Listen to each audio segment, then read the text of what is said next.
Hey everybody, hope and pray that you're doing well. Today as we come to our word from the word, and today that word is pour. Pour. Now, if you saw, and that's Pour, right? So as we pour out, not Poor, as not being rich. But if we look today at that word pour, it's in Psalm 42 that we're going to look at. And we're going to look at the first four verses today. And I want us to jump right in, and that'll get back to the picture that I shared and that image that probably many of us are kind of familiar with anyway. And it says, "As the deer pants for the water brooks, so pants my soul for you, O God. My soul thirsts for God, for the living God. When shall I come and appear before God? My tears have been my food day and night, while they continually say to me, Where is your God? When I remember these things, I pour out my soul within me. For I used to go with the multitude. I went with them to the house of God, with the voice of joy and praise, with a multitude that kept a pilgrim feast." Now, as the deer pants for the water is probably, it's very familiar to many Christians, and to if you're familiar with the song, you may be familiar with the psalm, and then you may even be familiar with different paintings and pictures of it, and much like the one I shared today is just even that picture of this kind of calm, serene scene, and this deer going by the water. But that's kind of, even just growing up, that's kind of always the picture I'd gotten. You just, as the deer pants for the water, oh, my soul longs for you. It so pants for you as well. Until I heard a message on this passage, and it really just made me, because sometimes we read stuff and we take for granted because we've let kind of even society sometimes pour into us this thought of what it means.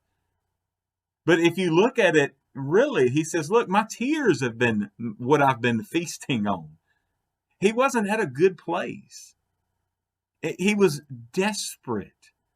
He says, as the deer pants for the water, oh, my soul longs for you. In other words, it's this idea, this picture of this deer that is scrawny. It's struggling to survive. It's not going to be in some grassy meadow. It's probably through some desolate desert or desolate wilderness or something, that there's no food, there's nothing to drink, and then it finally, kind of like that mirage that happens in the desert, right? That we see so much displayed for us. It's like he finally sees the water, and that's what he's been dying of thirst for. And as he's longing for that water, that's the same way we should be longing to be in the presence of God. That's how we should be longing to get after God. So much as if we were dying of thirst, that spiritually we would be dying of spiritual thirst if we just couldn't get any more of God.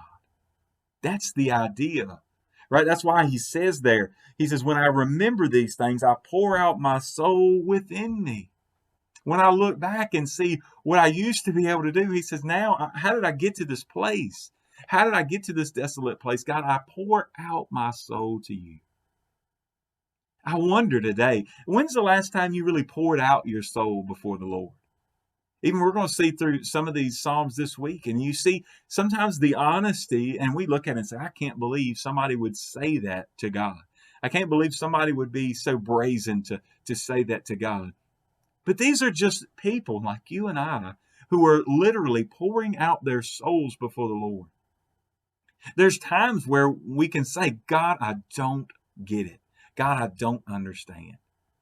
There's other times where we can pour out our souls and we say, God, I thank you and I praise you for what you've been doing and what you're going to do.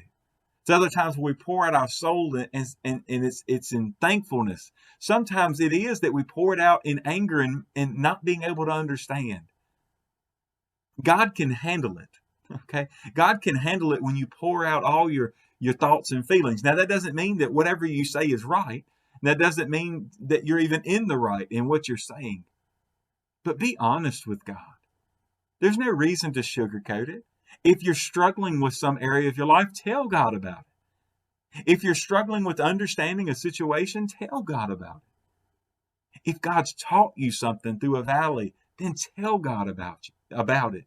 Pour out your heart before him, not just in anger, not just in a wish list of what you want, pour out your heart in praise as well.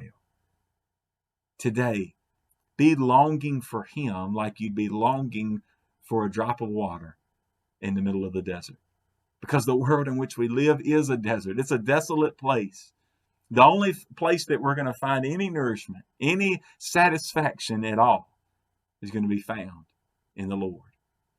So will you seek him today and pour out your life before him? God bless you, and I pray you have a great, great day.